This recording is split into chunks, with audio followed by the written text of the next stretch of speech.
మీరేమో విష్ణు, మీరు చేసిన సినిమామో పరమ శివభక్తుడు కన్నప్ప. శ్రీకాళహస్తి ఈశ్వరుడి లింగం బయట కన్నప్ప విగ్రహం ఉంటుంది. నాకు అన్నిటికన్నా ఆశ్చర్యం ఏంటంటే నా వర్షన్ ఆఫ్ కన్నప్ప చిన్నప్పుడు. ఢీ లాంటి సినిమాలు, ఇటువంటి సినిమాల్లో నుంచి ఇలా ఒదిగారు ఆ పాత్రలు. కన్నప్ప ముందు కన్నప్ప తర్వాత నటుడుగా నేను అనుకోవాలంటే ప్రభాస్ ఏమో కృష్ణరాజు గారు అబ్బాయి, ఆయన్ని భక్త కన్నప్పగాను ఊహించుకుంటున్నారు ఎక్కువ మంది. ఎప్పటికీ అది ఉంటే బాగుండేదనే కామెంట్స్ కూడా మనం వింటున్నాం కదా. ఒకవేళ ప్రభాస్ దాన్ని కాంట్రవర్సీగా మనం చూడకూడదు. ఎందుకంటే ఇప్పుడు శివ శంకర పాట రామజోగ శాస్త్రి గారు రాశారు, నండూరి శ్రీనివాస్ గారు అని ఒక 16 నిమిషాలు వీడియో చేశారు. ఒక వ్యక్తిగాను నా జీవితాన్ని కాపాడిన పాట ఇది. తెలివి కన్ను తెరిపించడం అనేది మీకేమైనా అనుభవం జరిగిందా? దేవుడిని ఎత్తికినప్పుడు నాకు దేవుడు కనిపిలా, నన్ను నేను ఎత్తుక్కునేటప్పుడు దేవుడు కనిపించాడు. ఏది దీన్ని డ్రైవ్ చేస్తుంది మొత్తం సినిమా అంటే ఎలా చెప్పాలి? చెప్తే కథ చెప్పేసినట్టు ఉంటుంది. బట్ మీరు అటువంటి క్రమశిక్షణలు ఏమైనా పాటించారు? ఆహార నియమాలు కానీ ఇటువంటివి ఏమైనా? ఈ సినిమా చేసేటప్పుడు నేను 100 కేజీలు ఉన్నాను. ఆ చరిత్రకు సంపూర్ణంగా న్యాయం చేశారా? ఎక్కడైనా దానికి పక్కకు వెళ్ళారా? ఉక్కటి నీళ్ళు దేవుడి పైన ఊసాడు, స్నానం చేయించాడు అన్నారు. ఈ పిలక శాస్త్రి, గిలక శర్మ ఇలాంటి పాత్రలు ఉన్నాయి, సజీవ పాత్రలు. అది బ్రహ్మానందం గారి క్యారెక్టర్ ఒక దగ్గర ఒక చాలా గొప్ప విషయం చెప్పాలి. ఆయన భక్తుడు కూడా అహంకారం. నేను దానికి ఇన్స్పిరేషన్ నాకు విశ్వామిత్రుడు. ఇలా పెద్ద పెద్ద నటులందరినీ ఈ సినిమాల్లో మీరు ప్రవేశపెట్టారు. వాళ్ళని పెట్టడం కోసం పాత్రలు సృష్టించారా? పాత్రల కోసం వాళ్ళని ఎంచుకున్నారు? అది ప్రభాసే, ఆయనే ఎన్నుకున్నాను నేను ఇది చేస్తానని. నాన్నగారు అసలు ఒప్పుకోలేదట కదా ప్రారంభంలో, ఏమన్నారట కదా, ఎందుకన్నారు అది? నేను అలాగైతే నేను చేయను. నేను శాస్త్రి గారికి ఈ సినిమా గురించి చెప్పారా మీరు? అప్పటికి బాహుబలి అంతా రిలీజ్ అయ్యాను. బరువైన బాణాన్ని మీరు మోసారట కదా. ఈ ఆర్ట్ డిపార్ట్మెంట్కి నేను నరకం చూపించాను. ప్రభాస్ గారు వీళ్ళందరూ ఎంజాయ్ చేశారా టోటల్గా? వాళ్ళు ఆయన డబ్బింగ్ అయిన తర్వాత ప్రభాస్ చెప్పిన మాటే నాకు.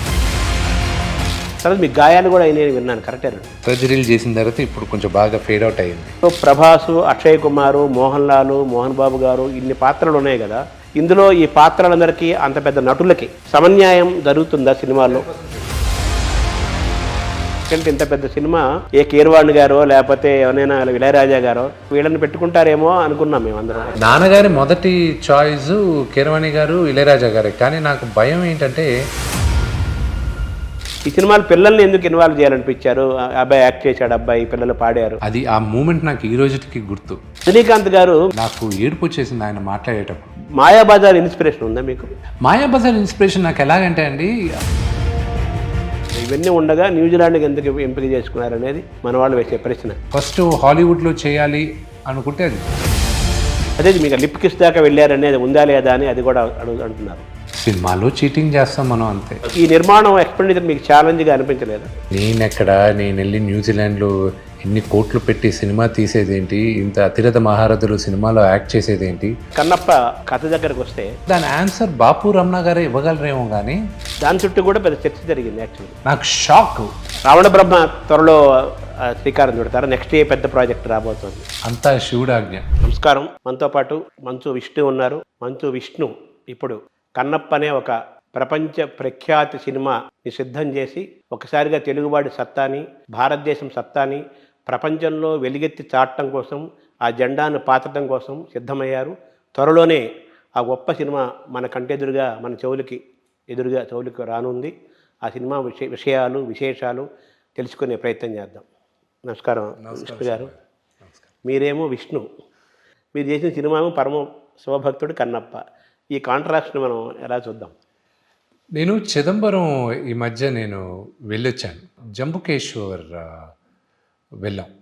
జంబుకేశ్వర్కి వెళ్ళిన తర్వాత అక్కడ చెప్పుకుంటూ వచ్చారు కొన్ని. దాని తర్వాత ఆకాశలింగం చూసేటప్పుడు అక్కడ విష్ణుమూర్తి విగ్రహం, శివుడు నటరాజస్వామి విగ్రహం రెండు ఒకే దగ్గర ఉంటాయి అక్కడ.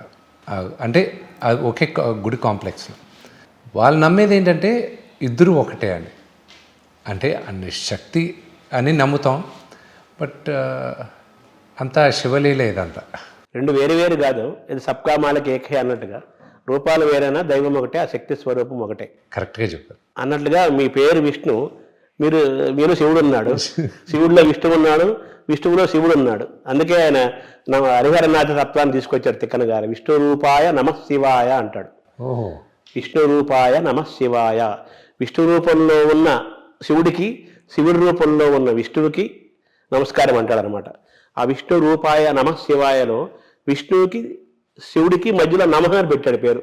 ఢీ లాంటి సినిమాలు, అటువంటి సినిమాల్లో కామెడీ, యాక్షను, అటువంటి ఫైట్స్, రొమాన్స్, ఇటువంటి సినిమాల్లో నుంచి మీరు ఇందులోకి ఈ ఒక పరమ భక్తుడిగా, ఒక ఆటవికుడిగా మారిన ఈ ట్రాన్స్ఫార్మేషన్లో ఎలా ట్రాన్స్ఫార్మ్ అయ్యారు? ఇందులో ఈ ట్రాన్స్ఫర్మేషన్, ఈ ప్రయాణంలో మీరు నేర్చుకుంది ఏంటి? మీరు తెలుసుకుంది ఏంటి? ఎలా మిమ్మల్ని మీరు ఎలా ఒదిగారు ఆ పాత్రలోకి? అంటే నేను ఈ కథ రాసేటప్పుడు గానీ, నాకు పెద్ద మార్పు రాలే గానీ, కథ రాసేటప్పుడు తెన్నడు ఎలాగ ఆలోచించాడు, కన్నప్పగా అవ్వకముందు అతను ఒక నాస్తికుడిగా ఎందుకు తయారయ్యాడు?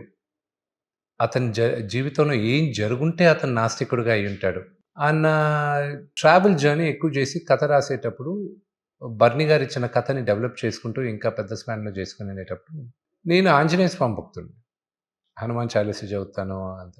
కానీ కన్నప్ప షూటింగ్ మొదలుపెట్టినప్పటి నుంచి ఇప్పటికీ చాలా ఒక పీస్ అనేది నాకు అనిపిస్తుంది. ఒక మనశ్శాంతి, యూనో, దేవుడు ఆజ్ఞ, ఇదంతా శివలీల. శివ అనుగ్రహం లేకుండానే జీవం కూడా పుట్టదంటారు. అది నేను అనుభవిస్తున్నాను.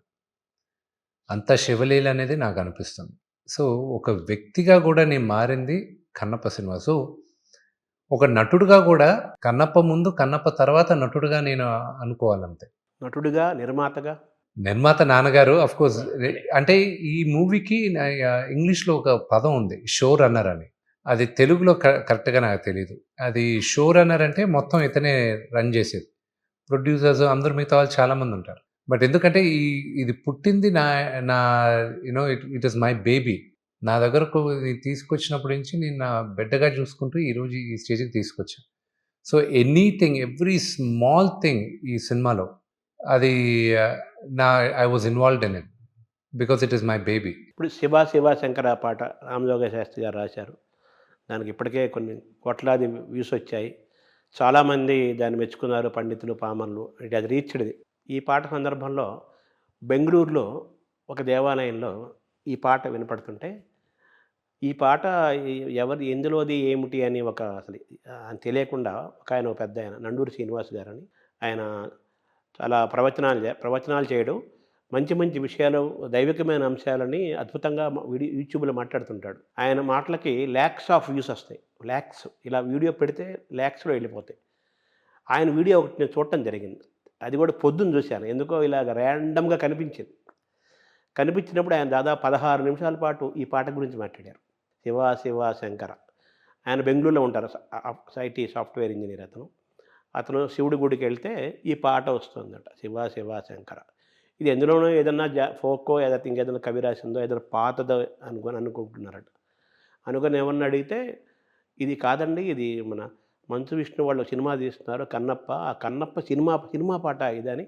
ఆయన మళ్ళీ మొత్తం ఆ లిరిక్స్ గూగుల్లోకి వెళ్ళి ఆ లిరిక్స్ మొత్తం సెర్చ్ చేసుకొని అది మొత్తం చదివి, ఆ పాటనప్పుడు విని ఆనందించి, మళ్ళీ లిరిక్స్ని అష్టమష్టం పదం పదం చదివి ఆ రెండు సింక్ చేసుకొని అద్భుతంగా ఉంది అసలు ఆ సాహిత్యం కానీ, ఆ వర్ణించిన విధానం కానీ అని చెప్పి ఆయన ఒక 16 నిమిషాలు వీడియో చేశాడు. అది మీకు ఆ వీడియో చూశాను. అది నాకు పొద్దున్న చాలా ఆశ్చర్యం అనిపించింది. కామెంట్లు కూడా చాలా వచ్చాయి. ఓ సినిమా పాట గురించి మీరు ఇంత ఇదిగా రాశారంటే ఇది గొప్ప పాట అయి ఉంటుందని. సో అందులో రామజోగ శాస్త్రి గారు నాకు ఆత్మీయులు. ఇందులో ఒక మాట ఏది ఉంది కదా, మన తెలివి కన్ను తెరిపించడం అనేది. మీకేమైనా అనుభవం జరిగిందా? ఆ థర్డ్ ఐ ఓపెన్ అయినట్లుగా మీకు ఏమైనా అనిపించిందా ఈ ప్రయాణంలో? ఒకటి నమ్మేది ఏంటంటే, దేవుడిని ఎతికినప్పుడు నాకు దేవుడు కనిపిలా, నన్ను నేను ఎత్తుక్కునేటప్పుడు దేవుడు కనిపించాడు. మనలోనే దేవుడు ఉన్నాడని నమ్ముతున్నాను నేను. అది థర్డ్ ఐ ఓపెనింగ్ అంత ఎక్స్పీరియన్స్ నాకు అనిపించిందా లేదా, మేబీ అనిపించి ఉండొచ్చు, నాకు అవగాహన లేకపోయి ఉండొచ్చు. కానీ శివుడు అనుగ్రహం మాత్రం నాకు అనిపిస్తుంది. సినిమా జయ విజయాల పైన అది సెకండరీ అండి. కానీ అనుగ్రహం అనేది, దేవుడు అనుగ్రహం, ఒక పీస్ ఆఫ్ మైండ్ అనేది నాకు అనిపిస్తుంది. అది మాత్రం 100% అనిపిస్తుంది. మామూలుగా మన దేవతల ఆరాధనలో అందరూ ఆరోగ్యం, ఆనందం, ఐశ్వర్యము అన్నీ కోరుకుంటారు. ఒక్కొక్క దేవతను ఆరాధిస్తుంటారు. జనరల్గా ఐశ్వర్యం అంటే జస్ట్ నాట్ కరెన్సీ, సంపద. ఐశ్వర్యం కోసం మామూలుగా లక్ష్మీదేవిని పూజిస్తారు. కానీ ఎక్కువ మంది ఏమంటారు, ఐశ్వర్యం కోసం ఆరాధించాల్సిన శివుణ్ణి అంటారు. సో మీరు శివుణ్ణి ఆరాధిస్తున్నారు. ఈ ఆరాధనలో మీకు ఐశ్వర్యం కూడా అందుతుంది. సో అంటే అంటే కమర్షియల్గా కూడా ఇది ఫైనాన్షియల్గా కూడా సక్సెస్ అవుతుందని అవ్వాలని నేను మనస్ఫూర్తిగా మీ నోటు వాకు ఫలించాలి. కోరుకుంటున్నాను. దాసరి గారు ఎప్పుడూ ఒక మాట అంటుంటారు, కథే హీరో అంటుంటారు. సో ఇందులో కథ రకరకాల మలుపులు తిరిగింది. ఎప్పుడో ధూర్జటి రాసిన, ఎప్పుడో చాలా 100 ఏళ్ల క్రితం రాసిన శ్రీ మాహాత్మ్యం, శ్రీకాళేశ్వర మాహాత్మ్యం. తర్వాత భక్త కన్నప్ప గారు తెలుగులో బాపు గారు తీశారు, కన్నడంలో రాజకుమారి గారు యాక్ట్ చేశారు, కృష్ణరాజు చేశారు. ఇది ఇప్పుడు ఈ జనరేషన్ కోసం మీరు చేస్తున్నారు. ఇందులో కథ హీరోగా ఉంటుందా? దీన్ని డ్రైవ్ చేస్తుంది మొత్తం సినిమానంటే ఎలా చెప్పాలి? తిన్నడి కథే ఈ సినిమా. కన్నప్ప కథ అతని ద్వారే వెళ్తుంది కథ. అతను చిన్నప్పుడు అతను జరిగిన ఒక సన్నివేశం వల్ల నాస్తికుడు ఎందుకు అయ్యాడు, ఇతను దేవుడికి మహాభక్తుడు అవ్వడానికి ఆ క్యారెక్టర్ ఆర్క్ ఏంటి, దేవుడిని ద్వేషించేవాడు, దేవుడు అన్నవాడు లేడు అని నమ్మేవాడు శివనుగ్రహం ఎలా పొందాడు అనేదే కథ. దాని తర్వాత శివుణ్ణి ఎలాగా మెప్పించాడు అనేది అది టువర్డ్స్ ద ఎండ్ అందరికి తెలిసిందే. సో ఆ జర్నీ అనేది అందరికీ చెప్పాలన్న ఉద్దేశంతోనే నేను తీసుకొచ్చాను ఈ కథని. అండ్ దీనికి ముందు మీరు రామజోగ శాస్త్రి గారి గురించి మాట్లాడారు.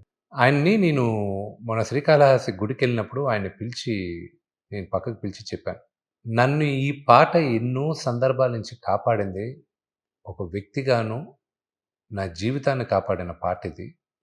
ఎందుకంటే అండి, అందరికీ ఎవ్రీడే సిచ్యువేషన్లో ఎక్కడో దగ్గర మనసు కష్టాలు, మనస్పర్ధాలు ఎక్కడో దగ్గర ఉంటూ ఉంటుంది, సతమతం అవుతూ ఉంటాం అంతా. నేను షూటింగ్కి వెళ్ళే ప్రతిసారి ప్రతి పూట నేను ఈ పాట పెట్టుకొని వెళ్ళేవాడిని న్యూజిలాండ్. ఫుల్ వాల్యూమ్లో పెట్టుకుంటూ నేనే పాడుకుంటూ వెళ్ళేవాడిని. నాకు నన్నింకో నందిగా కటైరాని గాడికి అంటారు. What a beautiful lyric. It is like నువ్వు ఏం చేసినా, పాములతో కనిపించినా, శూలంతో పొడిచినా, నిన్నింక వదిలితే నా పేరు తినడు కాదురా. అంటే అన్కండిషనల్గా ప్రేమించేశాడు శివుడు. నువ్వు ఏమైనా చెయ్యి, నిన్ను నేను వదలను అనేది ఇదన్నమాట. సో ఆ సాంగ్ అది విన్న ప్రతిసారి నాకు చలుక్కుమంటది. It's like it's pure love, it's pure devotion. Cinema కూడా మేము అదే డివోషన్తో తీసాం. ఇంకా ప్రజల ముందు తీసుకొస్తాం, ఇంకా వాళ్ళు నిర్ణయించారు. నాకు ఇంకోటి కూడా అనిపించింది, శివుడు ఆ ప్రాంతం వాడు కాళహస్తి అంటే మీ ఊరి, మీ గ్రామానికి దగ్గర వ్యక్తి. వర్గంగా మీరు ఈ సినిమా తీస్తూ సన్ ఆఫ్ ది సాయిల్ అంటారు కదా, మీ ప్రాంతానికి, మీ క్షేత్రంలో ఉండే ఒక మహాకవికి, ఆ మహాత్యానికి, ఆ ప్రాంతానికి ఒక రకంగా మీరు ఆ భూమి రుణాన్ని తీర్చుకున్నట్టుగా కూడా చెప్పుకోవచ్చా? రుణం తీసుకోగలనా లేదా అని నాకు తెలియదు, కానీ ప్రయత్నం ఏంటంటే 50 సంవత్సరాల తర్వాత ఈ తరానికి మళ్ళా కన్నప్ప కథ చెప్పమని, శ్రీకాళహస్తి ఈశ్వరుడి మహత్యం మళ్ళా ప్రపంచానికి చెప్పమని శివుడు ఆజ్ఞతో ఈ కన్నప్ప అన్న సినిమా తీస్తున్నానని నమ్ముతున్నా నేను, అంతే. లేకపోతే నేను వెళ్ళి న్యూజిలాండ్లో ఇన్ని కోట్లు పెట్టి సినిమా తీసేదేంటి, ఇంత అతిరథ మహారథులు సినిమాలో యాక్ట్ చేసేదేంటి, ఒప్పుకోవడం ఏంటి, ప్రభాస్ లాంటి పెద్ద స్టారు, మోహన్ లాల్ గారు, అక్షయ్ కుమార్ గారు, శరత్ కుమార్ గారు, వీళ్ళందరూ ఒక సినిమాలో ఏకదాటిగా నాన్నగారు బిగినింగ్ చేయను అని చెప్పి మళ్ళీ ఆయన ఒప్పించి మళ్ళీ ఆయన జయించి ఇంతమంది ఒక తెరపైన వచ్చేది, అది సాధ్యం అవ్వచ్చు, కానీ ఇది శివానుగ్రహం లేకుండా సాధ్యం అవుతుందని మాత్రం నమ్మను నేను. సో అంటే మీకు ఎల్లగా మీలో భక్తి, దైవభక్తి అవన్నీ ఉన్నప్పటికీ కూడా, ఆ ప్రాక్టీస్ ఉన్నప్పటికీ కూడా, ఎప్పటి నుంచి నాన్నగారు కూడా పరమ భక్తుడు కదా, మీ ఇంట్లోనే ఉంది ఆ భక్తి, ఆయనే పూజలు చేస్తూ ఉంటారు. సో మీకు కూడా ఆ భక్తి ఉంది, మీరు your already in the practice. మా నాన్నగారికి నాకు తేడా ఏంటంటే, ఆయన రోజు 20 నిమిషాల నుంచి అరగంట కొన్నిసార్లు పూజ చేస్తారు. 20 నిమిషాలు అయితే కంపల్సరీ పూజ చేస్తారు ఆయన. చిన్నప్పటి నుంచి, నాకు ఊహ తెలిసినప్పటి నుంచి ఆయన ఎక్సర్సైజ్కి వెళ్ళడం, స్నానం చేయడం, పూజ తర్వాతే బ్రేక్ఫాస్ట్, ఇది మా లైఫ్ రొటీన్. కానీ నా దగ్గరకు వచ్చేసరికి నాకు పూజ రూమ్లో అరగంట పూజ చేయాల్సిన అవసరం లేదు, మనసులో దేవుడిని ఎప్పుడూ తలుచుకుంటూ ఉంటే చాలన్న స్కూల్లో వచ్చేవాడిని నేను. పూజ చేస్తాను మార్నింగ్, నేను కంపల్సరీ పూజ రూమ్లో పూజ చేయకుండా నేను బ్రేక్ఫాస్ట్ చేయను, నేను అసలు ఆఫీస్కి రాను. ఇది నా లైఫ్ స్టైల్. ఆ పూజ అనేది నాన్నగారు చేసేది ఒక విధం, నేను నమ్మేది ఇంకో విధం. ఇద్దరు కూడా దైవాన్ని విశ్వసిస్తారు, ఆ పవర్ని విశ్వసిస్తారు, మనం వాళ్ళకి అడ్రస్ చేసుకొని నమస్కరించుకుంటే మన జీవితంలో మంచి జరుగుతుంది, ఆయన మనకి రక్షణగా ఉంటారు అని ఒక విశ్వాసం ఇద్దరు సమానంగా ఉంది. ఆయనే ఒక పోస్టర్‌లో కూర్చొని మంత్రాలతో, పూజలతో పూజ చేస్తారు. మీరేం గుండెనే గుడిగా చేసుకొని నమస్కారం పెట్టుకొని స్వామి నా సంగతి చూసుకో అంటారు. అంతే కదా దాని తాత్పర్యం. అయితే ఈ క్రమంలో ఎన్టీఆర్‌ని ఎందుకు మనం తలుచుకుందాం అన్నానంటే సీనియర్ ఎన్టీఆర్ పెద్దాయన్ని. ఆయన ఏదైనా పాత్ర వేయబోయే ముందు మామూలుగా మిగతా సోషల్ పాత్రలైతే ఓకే. ఏదన్నా పాత్ర శ్రీకృష్ణుడో, రాముడో అటువంటి పాత్రలు వేయబోయే ముందు పూర్తిగా ఆయన ఆహారాన్ని మొత్తం మార్చేసుకొని, నేలపైనే పనుకొని, కంప్లీట్‌గా వేరే దీక్షలో ఒక రకమైన దీక్షలో ఉంటూ ఆ పాత్ర కోసం అంతగా మన ఫుడ్ హ్యాబిట్స్ అన్నీ ఎవ్రీథింగ్ ఆయన మార్చుకుంటారు ఆయన ఎన్టీఆర్. మిమ్మల్ని ఈ కన్నప్ప ఈ భక్తుడిగా ఈ సినిమా ప్రయాణంలో మీరు అటువంటి క్రమశిక్షణలు ఏమైనా పాటించారా? ఆహార నియమాలు గానీ ఇటువంటివి ఏమైనా? ఆహార నియమాన్యాలు నేను పాటించలేదండి. నేను నిజం చెప్తున్నాను. ఎందుకంటే కన్నప్పే ఈశ్వరుడికి మాంసాన్ని నైవేద్యంగా పెట్టాడు. అది తప్పు కాదని శివుడు చెప్పలేదు. భక్తితో పెట్టాడు. అతనికి తెలిసింది అతను పెట్టాడు. ఇన్నోసెంట్ కదా అతను. ఇన్నోసెంట్. కానీ ఆ సెకండ్ షెడ్యూల్‌లో ఎప్పుడు శివుడు భక్తుడు అయిన తర్వాత ఎండ్ దాకా ఉన్న సీక్వెన్స్ మాత్రం నేను నేలపైన పడుకున్నాను. హ్మ్. అదొక్కటే నేను చేశాను. ఈ సినిమా చేసేటప్పుడు నేను 100 కేజీలు ఉన్నాను. హ్మ్. నా చెయ్యి ఆర్మ్ సైజ్ మెజర్ చేసినప్పుడు 20 ఇంచెస్ ఉండింది. ఇప్పుడు 16 ఇంచులు ఉంది. అది మెయింటైన్ చేసి అది కన్సిస్టెంట్‌గా అలా ఉండాలంటే అది తినక తప్పదు. నాకు ప్రొడక్షన్ పరంగా చాలా ఛాలెంజెస్ ఉన్నాయి మాకు. కానీ ఆ లొకేషన్ శ్రీకాళహస్తి గుడి వెనకాన ఎలాగా గుడి పక్కన స్వర్ణముఖి నది ఉందో, ఈ రోజుటికి ఆ లొకేషను మాకు ఆశ్చర్యం ఎలా దొరికిందనేది గూగుల్ మ్యాప్‌లో మేము ఇనిషియల్‌గా చేసేటప్పుడు గుడి ఇక్కడుంది, నీళ్ళు ఇక్కడుంది, సీజీలో చేయాలనుకున్నాం. అది ఏంటంటే ఆ స్వర్ణముఖి నది తీరానే కదా గుడి ఉండేది. సో అది తీయాలి, అది చేయాలి, అది ఇది అనుకునే టైంకి మాకు ఎలాగ గుడి ఎక్కడుందో, ఈశ్వరుడు ఎలాగ స్వర్ణముఖి వైపు ఉన్నారో అలాంటి లొకేషనే దొరికింది మాకు. అంటే ఆల్రెడీ ఏదో శివుడు వేసిన సెట్ అది. అలాగే దొరికింది. సో అక్కడ షూట్ చేయాలన్న ఉద్దేశంతో అది అయింది. అక్కడికెళ్ళి షూట్ చేసాం. సో అక్కడ ఇబ్బందులున్నాయి మాకు. మా హోటల్ దగ్గర నుంచి గంటన్నర మాకు భోజనాలు రావాలన్నా, బ్రేక్‌ఫాస్ట్ రావాలన్నా ఎడారది. అంటే ఎడారంటే ఇట్స్ అన్ అన్‌చార్టెడ్ ప్లేస్ అనమాట. సో మాకు ఛాలెంజెస్ ఉన్నాయి. కానీ అది as it is location as it is set అయింది. అంటే ఆ సెట్ అంటే మామూలుగా మనం సెట్ వేస్తారు కదా! అదేం దేవుడు వేసిన సెట్. ఈ ప్రపంచమే దేవుడేసిన సెట్. అందులో ఇది ఇంకా కోటి న్యాచురల్ కదా! సో అది తర్వాత మీరు మీ గురించి నేను తెలుసుకున్నప్పుడు తెల్లవారుజామున 3:30కే లేస్తారని, అర్లీగా పనుకుంటారని విన్నాను నేను. అందులో నుంచి ఏమైనా పవన్ డ్రైవ్ చేసుకున్నారా? మీకు what is the inspiration for your life style? Shooting ఉంటే 3:45కి లేస్తాను. షూటింగ్ లేకపోతే 4:00 లేస్తాను. నాకు 4:30కి అంతా జిమ్‌కి వెళ్ళిపోవడం, 6:30కి అంతా స్నానం చేసేసి 7కి అంతా దీనికి ముందు పిల్లల్ని స్కూల్‌లో డ్రాప్ చేసేవాడిని నేను. ఇక్కడ పిల్లల్ని రోజు స్కూల్‌లో డ్రాప్ చేసేవాడిని. ఇప్పుడు షూటింగ్ ఉన్నప్పుడు 5:30 6 మేకప్ కూర్చుంటాం. నా లైఫ్ స్టైల్ ఎలా ఉంటదంటే 9:30, 10 పడుకుంటానండి. నాకు 6 hours of sleep compulsory. And నాకున్న హ్యాబిట్ ఏంటంటే నేను పడుకున్న వెంటనే నిద్ర వస్తుంది. వెంటనే మంచం ఎక్కినంటే అది చాలా పెద్ద ఆరోగ్యము. అది పెద్ద గిఫ్ట్. అది గిఫ్ట్ అది. మా ఫ్రెండ్ ఉన్నాడు విజయ్ అని. అక్కడ న్యూజిలాండ్ షూటింగ్ జరిగేటప్పుడంతా నీకెలా నిద్ర పడుతుందిరా? నాకు నిద్ర పడట్లేదు. రేపు షూటింగ్ ఏమవుద్ది, అదేముంది, ఇదే నీకెలా నిద్ర వస్తుంది నీకు అని. పడుకున్న వెంటనే నిద్ర వస్తుంది. అది నేను నాకున్న బిగ్గెస్ట్ స్ట్రెస్ బస్టర్ నా పిల్లలు. నాకు పిల్లలు లేనప్పుడు లొకేషన్‌లో పిల్లలు ఉన్నప్పుడు కూడా నేనెళ్ళి లొకేషన్‌లో వేరే వాళ్ళ పిల్లలతో కూడా ఆడుకుంటూ ఉంటాను. పిల్లలంటే ఇష్టం. అక్కడ ఆ ఎనర్జీ, ఆ ఇన్నోసెన్స్ వాళ్ళని మెప్పించేది చాలా కష్టం. అది వాళ్ళతోనే ఆడుకుంటూ వాళ్ళ లెవెల్‌కి వెళ్ళిపోతే ఉన్న ప్రాబ్లమ్స్ అన్నీ మర్చిపోతాం మనం. వాళ్ళ ప్యూర్ కదా! వాళ్ళకి చాలా ప్యూర్. పిల్లలతో మీరు గడిపినంత టైము, ఆ ఆనందం అది దేంట్లోనూ ఉండదు. సో 9:30 కల్లా మీరు పనుకొని 9:30, 10 కదా మార్నింగ్ 4:00 కంపల్సరీ లేచి నేను ఎందుకు అడుగుతున్నానంటే ఇదంతా అన్ని life style. Only one thing నేను నేర్చుకోవాలనుకునేది కరెక్ట్‌గా తినాలని నేర్చుకున్నా. ఊర్లో ఉన్న చెత్తంతా కూడా తింటాను నేను. I'm a foodie. Eating habits గానీ కరెక్ట్‌గా ఉంటే ఆరోగ్యం, మీరు ఎక్సర్సైజ్ వారానికి 2 సార్లు చేసినా ఈటింగ్ హ్యాబిట్స్ కరెక్ట్‌గా ఉంటే బ్రహ్మాండంగా ఉంటదని అందరూ అంటారు. అది నమ్ముతాను నేను. అంటే మొత్తం మీ ఫిజిక్‌ని మెయింటైన్ చేయటంలో what are the secrets? Diet is the major ఇదండి. కానీ నేను అన్నీ తింటాను. కానీ లిమిట్‌గా తింటాను. నేను తినేటప్పుడు అందరూ అడుగుతారు, "నువ్వేంటి కేక్ తింటున్నావు? చాక్లెట్ తింటున్నావు?" నాకు చాక్లెట్‌లు, బిస్కెట్‌లు ఎక్కువ తింటాను నేను. "ఎలా తింటున్నావు నువ్వు? నువ్వు ఎలా నీకు షూటింగ్ ఉంది కదా! ఎవరైనా యాక్టర్ కదా!" అది ఇది అని. మితంగా తింటే ఏదైనా తినొచ్చు.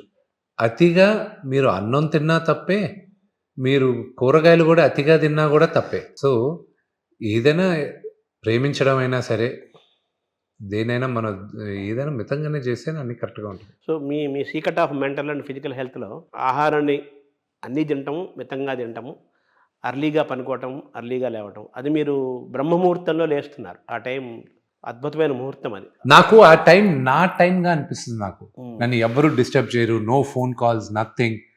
నాకు జిమ్‌కెళ్ళినప్పుడు ఐ హావ్ ఫుల్ ఎనర్జీ. నాకు ఐ లైక్ డూయింగ్. ఎందుకు జిమ్‌కెళ్తారంటే I like doing it. Body maintain చేయాలి అంతా ఉండాలి. But I love doing what I'm doing. So మీ ఎర్లియర్ లైఫ్ బిఫోర్ కన్నప్ప ఈ ఈ లైఫ్ స్టైల్ వల్ల ఫిజికల్ ఫిట్‌నెస్‌ని, ఫిజికల్ హెల్త్‌ని మీరు ఇంప్రూవ్ చేసుకున్నారు. కన్నప్ప ప్రయాణంతోటి మెంటల్ హెల్త్ ఇంప్రూవ్ అయిందని చెప్పుకోవచ్చా? విపరీతంగా ఇంప్రూవ్ అయింది. తర్వాత కన్నప్ప కథ దగ్గరకొస్తే దూర్జటి రాసిన కథ అది అందరికీ తెలిసింది. దాన్ని మీరు మార్చుకుంటూ వచ్చారు. మీరే రైటర్‌గా చెప్పారు. ఇందులో మీరు ఈ స్కూల్‌లో ఫిల్మ్ స్కూల్‌లో ఈ రైటింగ్ అండ్ స్క్రీన్ ప్లే గూడా మీద మీకు ప్రత్యేకత ఉండటం వల్ల అది మీకు ఉపయోగపడిందా ఈ ప్రయాణంలో? బాగా. నేను చదివానండి దాని గురించి. నేను డిప్లొమా చేసున్నాను. యూఎస్‌లో చేశాను స్క్రీన్ రైటింగ్. ఇది చేయడం వల్లే నాకు ఐయామ్ నాట్ పర్ఫెక్ట్. ఇంకా నేర్చుకుంటున్నాను. నేర్చుకోవాల్సింది చాలా ఉంది నేను.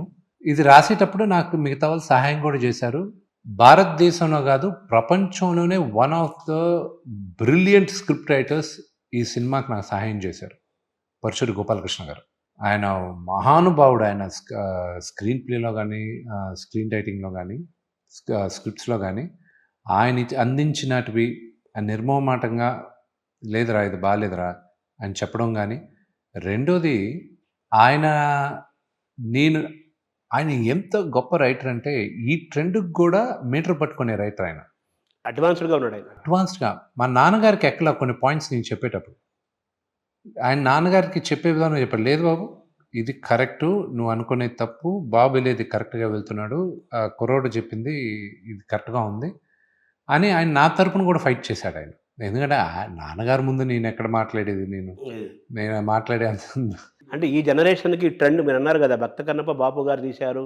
కన్నడంలో మన 'రాజ్ కుమార్' చేశారు. అది చాలా ఏళ్లయిపోయింది. ఇప్పుడు మనం ఈ జనరేషన్ తగ్గట్టుగా సినిమా తీస్తున్నాం గాబట్టి, ఈ జనరేషన్ వాళ్ళకి అర్థమవ్వటం కోసం కొన్ని మార్పులు, చేర్పులు చేశాము. అంటే ఏ జనరేషన్‌కి ఎలాగా చెప్తే బాగుంటదనే ఉద్దేశంతోనే చేశాం గానండి. లేకపోతే యుద్ధాలు అవన్నీ ఆ కన్నప్ప టైంలో ఉన్నాయో లేవో మనకు తెలియవు. కానీ వాళ్ళకి గూడాల మధ్యన మనస్పర్ధాలు ఉంటాయి. అది ఎక్కడైనా కామనే. ఈ యుద్ధాలు ఇవన్నీ ఈ జనరేషన్‌కి నచ్చేలాగా మనం చేసాం. కానీ నేను చేసిన రీసెర్చ్ చాలా ఉండింది శర్మ గారు. నాకు చాలా ఇప్పుడు ఈ బాణం చూసారంటే అతను పట్టుకునింది ఎడమ పక్కనే పట్టుకుంటాడు. శ్రీకాళహస్తి ఈశ్వరుడి లింగం బయట కన్నప్ప విగ్రహం ఉంటది. అది చాలా మందికి తెలీదు. కన్నప్ప విగ్రహం లెఫ్ట్ సైడ్‌లోనే అతను బాణం పట్టుకొని ఉంటాడు. ఆయన ఆటవికుడుగా అతను ఊర్లోకెళ్ళి ఆయన విగ్రహం దగ్గర కూడా లెఫ్ట్ సైడ్ పట్టుకొని ఆ చిన్నవి పట్టుకున్నాను నేను. నాకు అన్నిటికన్నా ఆశ్చర్యం ఏంటంటే అసలు శ్రీకాళహస్తి గుడికి మన తెలుగు వాళ్ళు వెళ్తారు, అంతా చేస్తారు, పూజలు చేస్తారు, రాహుకేతు పూజ చేస్తారు, అంతా చేస్తారు. మన వాళ్ళ అబ్జర్వేషన్ ఎంత అంటే ఈ జనరేషన్ గురించి మాట్లాడుతాం. ఈ తరం గురించి మా జనరేషన్ గురించి లింగాన్ని అలాగ పెట్టినప్పుడు ఏంటి లింగాన్ని ఇలా పెట్టాడు?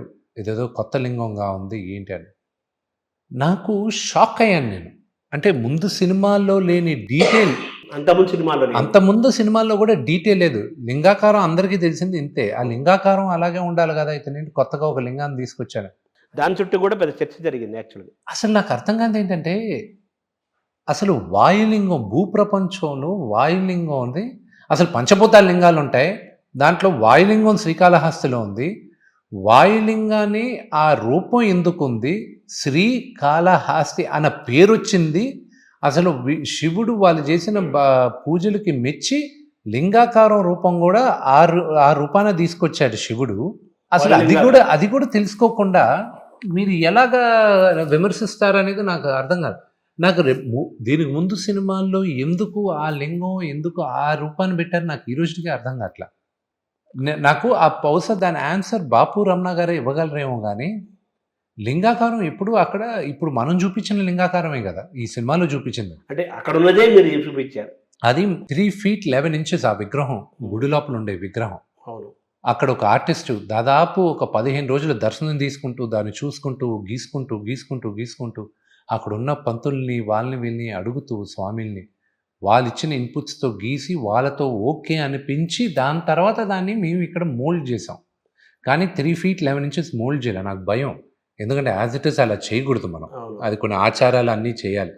సో దాని తగ్గట్టు మనం ఆ లింగాన్ని కొంచెం ఒక 2-3 ఇంచులు తక్కువ చేసి మనం చేసాం. అంటే యాజ్ ఇట్ ఈజ్గా దాని రెప్లికా లాగా కాకపోయినా దాన్ని ఇన్స్పిరేషన్గా తీసుకొని ఆల్మోస్ట్ దాని దగ్గరగా మీరు తయారు చేశారు. అవును. కింద సాలిపురుగు ఉంటుంది, సైడ్ ఏనుగు దంతాలు ఉంటాయి, పైన 5 తలల పాము ఉంటుంది.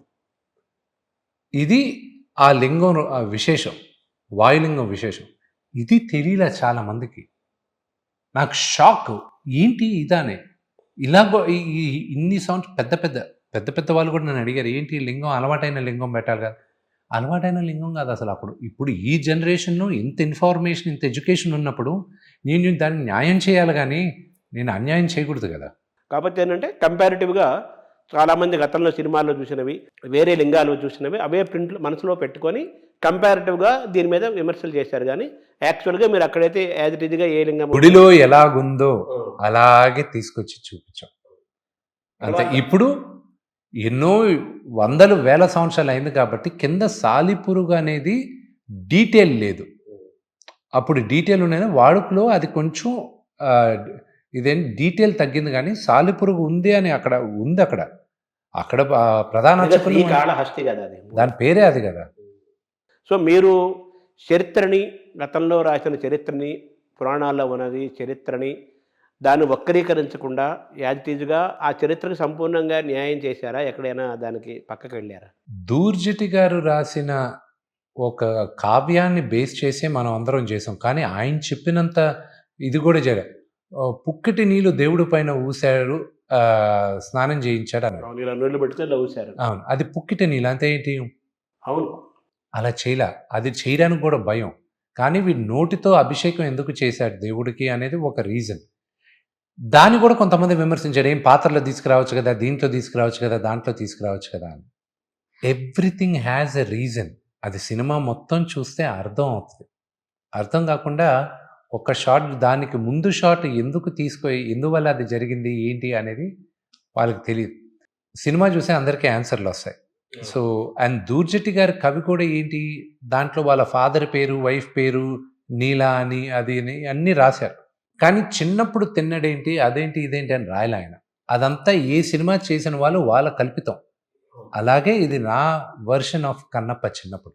సో దూర్జటి రాసిన కాళహస్తి మహాస్యంలోని ఆ చరిత్రని బేస్గా తీసుకుంటూ పురాణాల్లో ఉన్న వాటిని కూడా కొంత కలుపుకుంటూ తర్వాత మీదైన వర్షన్స్ని యాడ్ చేసుకుంటూ అలా ఒక కొత్త భవనం, కొత్త రూపాన్ని మీరు నిర్మించారని చెప్పారు. అంతే కదా. ఈ పిలక శాస్త్రి, గిలక శర్మ ఇలాంటి ఇవి ఉన్నాయి యాక్చువల్గా పాత్రలు ఉన్నాయి, సజీవ పాత్రలు అవి లేదండి. లేదు, అది ఒరిజినల్ లేదు. అది ఒక రిలీఫ్ కోసం ఆ క్యారెక్టర్స్ని తీసుకొచ్చాం. అంటే బ్రహ్మానందం గారి క్యారెక్టర్ ఒక దగ్గర ఒక చాలా గొప్ప విషయం చెప్పాలి. ఆయన ఒక గొప్ప విషయం చెప్పాలి. దానికోసమనే ఆయన క్యారెక్టర్ని తీసుకొచ్చాం. అది ఆ ఒక్క సెంటెన్స్ సెకండ్ హాఫ్లో ఆయన మాట్లాడతాడు ఒక దగ్గర. అది నేర్చుకునే గురించి, వాటి గురించి అది అద్భుతంగా ఉంది. అండ్ ప్లస్ దాన్ని కాంట్రవర్సీగా మనం చూడకూడదు. ఎందుకంటే ఆ క్యారెక్టర్ రాసింది కూడా ఆకెళ్ళ శివప్రసాద్ గారు. ఆయన బ్రాహ్మణుడే, ఆయన రాసిన డైలాగులే, ఆ క్యారెక్టర్కి కూడా రాసింది ఆయనే. కానీ గతంలో మీరు తీసుకున్న సినిమాలు చూస్తే రావు గోపాలరావు గారు మహానటుడు, ఆయన క్యారెక్టరు గుడిలో పూజారి, ఆయన గుడిలో ఉన్న నగలు దొంగతనం చేసి ఆయనకి నచ్చిన ఒక లేడీకి ఇచ్చేసుకుంటూ ఆవిడతో అనుభవిస్తూ ఆవిడని వాడుకుంటూ ఉంటాడు. ఈ సినిమా రాసేటప్పుడు నేను అలా చేయలే. ఆ పాత్ర నాన్నగారు వేశారు కదా. అవును, మహాదేవ శాస్త్రి గారి పాత్ర నాన్నగారు వేశారు. ఆయన బిగినింగ్ కూడా తిరస్కరించారు. నువ్వు అలాగుంటుంది క్యారెక్టర్, నేను చేయను. రావు గోపాలరావు గారు లాంటి క్యారెక్టర్ కదా అది, అతను వేసలతో పడుకుంటాడు, గుడ్ల నుంచి నగలు దొంగతనం చేస్తారు, ఆ క్యారెక్టర్ చేయడం నాకు ఇష్టం లేదు, అలా నేను చేయను, బ్రాహ్మణులు అలా ఉండరు, పూజ చేసేవాళ్ళు. నేను చెప్పా, అలా కాదు నాన్న, నేను ట్రీట్ చేసిన విధంగా క్యారెక్టర్ వేరే అని. ఎందుకంటే అగస్త్య వంశ అగస్త్య వంశంలోకి చెందిన వాళ్ళే శ్రీకాళహస్తి ప్రధానార్చకులుగా ఉండాలి అనేది పురాణాల్లో ఉంది. వాళ్ళే ఉన్నారు అక్కడ. ఇది బాబు గారని ఆయన పోయారు.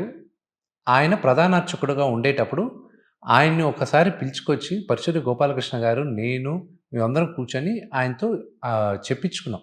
ఏంటి అని. ఆయన చెప్పిన మేరగానే ఆ క్యారెక్టర్ డెవలప్ చేశాను. క్యారెక్టర్ డెవలప్ చేసి మహాదేవ శాస్త్రి పాత్ర మహాదేవ శాస్త్రి అంటే ఆ కుటుంబీకుడు ఆయన ఆయన కుటుంబీకుడు ఆయన. వాళ్ళు తప్ప లింగాన్ని ఎవరు పూజించకూడదు అని అహంభావి ఆయన. అందుకే ఆ లిరిక్లో కూడా చూస్తే మీరు నాన్నగారి పాట లిరిక్లో, నిన్ను తాకే యోగం నాకు తప్ప ఇవ్వలేదు కదా అది నేను అని ఆయన పాడతాడు. సో ఆ క్యారెక్టర్ని అలా డెవలప్ చేసి దాన్ని చాలా పవర్ఫుల్ క్యారెక్టర్. నేను దానికి ఇన్స్పిరేషన్ నాకు విశ్వామిత్రుడు. ఆ క్యారెక్టర్ నేను రాసినప్పుడు నా విశ్వామిత్ర క్యారెక్టర్ని నేను ఊహించుకొని ఆ క్యారెక్టర్ రాశాను. ఆయన కూడా అహంకారం కదా, కోపము అహంకారం కదా విశ్వామిత్ర పాత్ర. సో ఆ ఇన్స్పిరేషన్గా మహాదేవ శాస్త్రిని బాపు గారు తీసిన రావు గోపాలరావు పాత్రకు కంప్లీట్గా కాంట్రాస్ట్గా టోటల్ కాంట్రాస్ట్. ఎందుకంటే ఒక పర్పస్ ఉంది, ప్రతి ఒక్కరికి ఈ సినిమాలో ఒక పర్పస్ ఉంది. ఇక్కడ విలన్ కాదు, ఎవరు ఇక్కడ విలన్ అనేది కాదు. శివుడు ఎందుకు కన్నప్పని ఎన్నుకున్నాడు ఈ పర్పస్కి అనేది ఒక రీజన్ ఉంది. సారథి పాత్ర కూడా ఉంది. ఇది అటువంటి పాత్ర ఉందా? సారథి ఉందా ఇందులో? ఎవరిది? అంటే రావు గోపాలరావు కొడుకు పాత్ర. అది ఒక విధంగా నేను కానీ కొంచెం తక్కువ చేసి అది శివబాలాజీకి యాక్ట్ చేశారు దాంట్లో. అది సినిమా చూస్తే మీకు అర్థం అవుతుంది. నేను ఒకటి చెప్పాను, ఎంత అహంకారం అంటే ఈయనకి కొడుకు కూడా కరెక్ట్గా నువ్వు ఇంకా అర్హుడు కాదు నా శివుడికి పూజ చేయడానికి అని శివుడిని చూపిడు కొడుకుకు కూడా. ఇతను మహాభక్తుడని నమ్మకం ఎవరికి? మహాదేవ శాస్త్రి. నన్ను మించినాడు ఎవరు భక్తుడు? అవును, భక్తుడు కూడా అహంకారమే, ఆయన అహంభావి.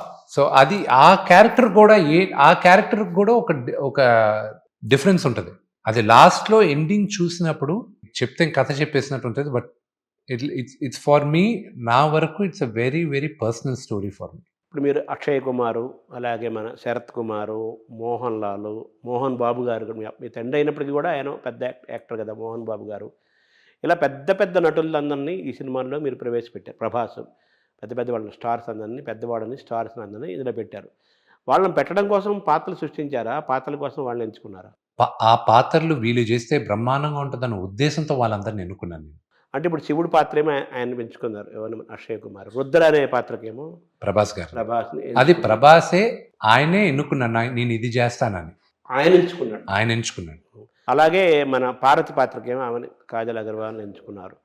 సో ఇదంతా ఈ క్యారెక్టరైజేషన్, కాస్టింగ్ అనేది ఇదంతా మీ బ్రెయిన్ చేయలేనా ఎవ్రీథింగ్? అవును. ఈ క్రమం నాన్నగారు అసలు ఒప్పుకోలేదట కదా ప్రారంభంలో, వేయనన్నారట కదా, ఎందుకన్నారు అది? సేమ్ ఇదే రావు గోపాలరావు గారు లాగా అలాగుంటుందేమో క్యారెక్టరు. నేను అలాగైతే నేను చేయను, నేను అది బ్రాహ్మిన్స్ని బ్యాడ్గా చూపించాలి, నాకు ఇష్టం లేదు. నేను ప్లస్ అలా ఉండుంటారా, అది కల్పితం కదా, అది అలా నేను చేయను, అది ఇది అన్నారు. అలా కాదు, మేము వేరే విధంగా డిజైన్ చేస్తున్నాం క్యారెక్టరు, నేను అంతా రెడీ అయిందని చెప్తా, మీరే చేయాలి ఆ క్యారెక్టర్ని. అలా చేసాం. సో భక్త కన్నప్పనగానే మనకి అప్పుడు మన తెలుగు వాళ్ళకి కృష్ణరాజు గారు, కన్నడ వాళ్ళకి రాజ్కుమార్ గుర్తుకొస్తారు. ప్రభాస్ ఏమో కృష్ణరాజు గారు అబ్బాయి, అంతే కదా. ఆయన్ని భక్త కన్నప్పగాను ఊహించుకుంటున్నారు ఎక్కువ మంది ఇప్పటికీ. అది ఉంటే బాగుండేదని కామెంట్స్ కూడా మనం వింటున్నాం కదా. మీకేమనిపిస్తుంది ఇలా ఈ కామెంట్స్కి కానీ మీ కంపారిజన్లో? అస్సలు ఏమి అనిపించలేదండి. ఐఎమ్ నాట్ ఈవెన్ ఆ కోణంలో ఏం లేదు. ఎందుకంటే ఒకవేళ ప్రభాస్ నేను చేయాలి బ్రదర్, నేను చేయాలనుకుంటున్నాను ఈ సినిమా అనున్నాడంటే నేను అటెంప్ట్ కూడా చేసేవాడిని కాదు. కృష్ణరాజు గారి బ్లెస్సింగ్స్తోనే ఈరోజు మనం కన్నప్ప చేస్తున్నాం. ఈ కన్నప్ప దాదాపు 2015లోనే ఎప్పుడో అనుకున్న కాన్సెప్ట్ కదా. దాసరి గారు అప్పుడు ఉన్నారు. దాసరి గారికి ఈ సినిమా గురించి చెప్పారా మీరు? ఐడియా చెప్పాను నేను. ఏమన్నారు దాసరి గారు? ఆయన బాగుంటుంది, బాగా చేయి, అది చాలా జాగ్రత్తగా చేయి, ఈ తరానికి అప్పటికి బాహుబలి అంతా రిలీజ్ అయి ఉన్నది, నువ్వు చేస్తే ఈ రేంజ్లో చేయాలని ఆయనే చెప్పింది. నేను స్పాన్ పెంచుతున్నాను లేదంటే వెరీ గుడ్ రా, ఆ రేంజ్లోనే చేయాలి, పెద్ద కథగా చూపి దీనికి స్కోప్ ఉంది ఈ సినిమాకి అని చెప్పి. తక్కువ బడ్జెట్లో చిల్లగా చేద్దామని అనుకున్న సినిమా ఇంత పెద్దది అవడానికి కారణం దాసరి గారి ఆలోచన. వన్ ఆఫ్ ద రీజన్ కూడా ఆయన ఉండుంటే నాకు ఈరోజు కొండంత అండగా ఉంటుంది. అదే ఆ రెండు ఇంపార్టెంట్ సందర్భాల్లో ఆయన లేరు. నాన్నగారు ఏమన్నారు, ఎందుకు ఇంత రిస్క్ పెట్టుకుంటా? లేదు, నాన్నగారే ముందు వెళ్ళమన్నారు ఈ సినిమా. నేను ప్రూవ్ చేసుకోవాలి. అంతే. నువ్వు ఏ సినిమా తీసినా రిస్కే. 10 రూపాయలతో చేసినా రిస్కే, 100 రూపాయలతో చేసినా రిస్కే. ఎప్పుడో ఒకసారి చేయక తప్పదు. చేసే రిస్క్ అన్నాడు. తర్వాత మళ్ళీ ఎన్టీఆర్ ప్రస్తావన తీసుకొస్తున్నాం. ఆయన దుర్యోధనుడు ఆ పాత్ర వేసినప్పుడు 4 కేజీలు 5 కేజీల దాన్ని ఒంటి మీద బంగారం కానీ కిరీటం కానీ పొద్దున్నుంచి రాత్రి 12 గంటలు 15 గంటలైనా ఆ బరువుతోనే ఆయన ఉండేవాడట. చాలా కష్టము అది అలా ఉంటామని.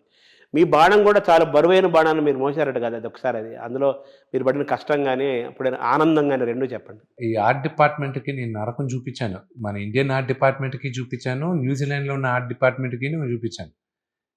ఇది ఇంకా బెటర్గా చేసి ఉండొచ్చు. అది 8 కేజీలు ఉన్నింది బాణం. ఓకే, భుజం పైన వేసుకున్నప్పుడు కాసేపు ఓకే. మీరు ఫైట్ చేసేటప్పుడు ఇలా పట్టుకునేటప్పుడు అన్ఈవెన్ వెయిట్ ఉంటుంది. అది ఎంతసేపు అని ఇలా పట్టుకోగలరు, మీరు పట్టుకోలేరు. దాంతో ఫైటు అదేమో మన వాళ్ళు ఇంకా కొంచెం బాగా డెవలప్ అవ్వాలి. కొన్ని విషయాల్లో డెవలప్ నేర్చుకోవాల్సింది చాలా ఉంది మన వాళ్ళు. ఎందుకంటే నేను ఫస్ట్ హాలీవుడ్లో చేయాలి అనుకుంటే అది చాలా ఎక్స్పెన్సివ్ అయింది.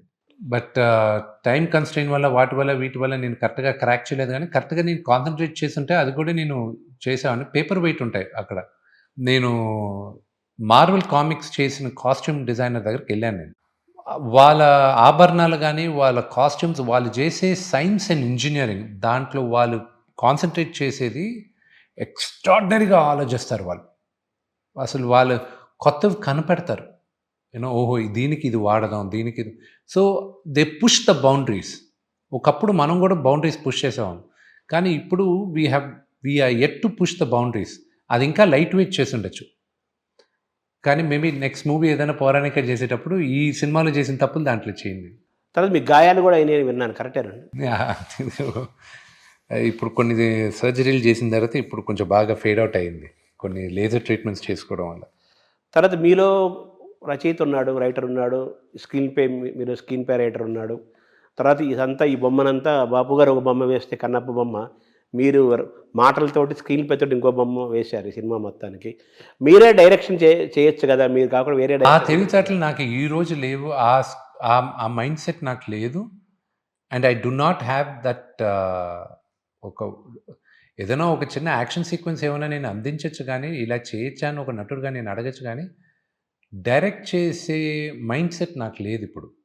ఐ డోంట్ నో రేపు ఫ్యూచర్లో ఏమైనా వస్తుందో, ఐ డోంట్ నో, కానీ but as of now I don't have that mind set అండి. సో ఈ ప్రయాణంలో జ్యోతిర్లింగాల దర్శనం కూడా మీరు చేస్తారు? 5 జ్యోతిర్లింగాలు అయిపోయాయండి. మిగతా కూడా కంప్లీట్ చేస్తాను. శివుడు అనుగ్రహంతో ఈ సినిమా రిలీజ్ లోపలే చేయాలని. అంటే అది మీకు ఆ ప్రయాణంలో మీకు ఏ అనుభవాలు ఏంటి? మనశ్శాంతి, శివలీల అనేది నేను ఈ జ్యోతిర్లింగాలు తిరిగేటప్పుడు నాకు తెలుసుకున్నాను.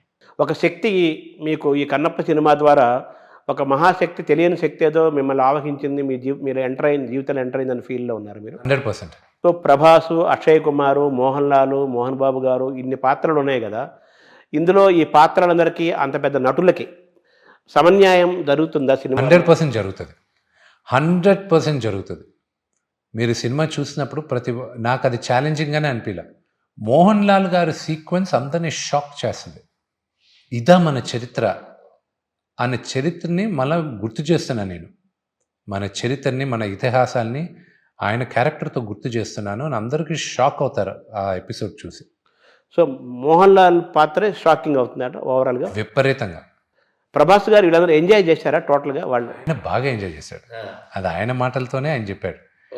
ఆయన డబ్బింగ్ అయిన తర్వాత ప్రభాస్ చెప్పిన మాటే నాకు బాగా ఎంకరేజింగ్ ఉంది. కానీ ఈ సినిమాకి ప్రభాస్ ఎంజాయ్ చేశాడు, అతను చాలా హ్యాపీ ఫీల్ అయ్యాడు, అది ఓకే. కానీ ఈ సినిమాకి నాకు బిగినింగ్ నుంచి విపరీతమైన ఎనర్జీ, ఎంకరేజ్మెంట్ ఇచ్చింది ముగ్గురు. ఫస్ట్ బ్రహ్మానందం గారు, దాని తర్వాత ప్రభాస్, దాని తర్వాత ప్రభుదేవ గారు. వీళ్ళు ముగ్గురు సంబంధం లేకుండానే ఫోన్లు చేసి ఇదేదో పెద్దగా కొడతావు, ఇది చాలా బాగుంటుంది, 100% అద్భుతంగా ఉంటుంది, ఎక్స్ట్రాడినరీగా ఉంటుంది అని చెప్పేవాళ్ళు వీలే. సో మిమ్మల్ని వాళ్ళు మోరల్గా మీకు స్ట్రెంగ్త్ని ఇచ్చుకుంటూ బూస్ట్ చేసుకుంటూ వచ్చారు విపరీతంగా. సో వాళ్ళు చేసిన ఆ మోరల్ బూస్టింగు, ప్రాక్టికల్గా మీరు ఫేస్ చేసిన ఎక్స్పీరియన్స్ రెండు మ్యాచ్ అయ్యాయా బాగా? ఈ పాటల సెలక్షన్స్లో మీ పాత్ర ఎంతవరకు ఉంది సార్? అది ఒకటే రిక్వెస్ట్ ఉంటుంది మా డైరెక్టర్ల దగ్గర నేను అడిగేటప్పుడు, ఏమండి నాకు పాట కానీ ఇనిషియల్గా నచ్చకపోతే నన్ను ఫోర్స్ చేయకండి ప్లీజ్, నా ఒకే ఒక రిక్వెస్ట్, మీరే ఏ పాట అయినా చేయించండి కానీ నాకు ఫోర్స్ చేయకండి అని.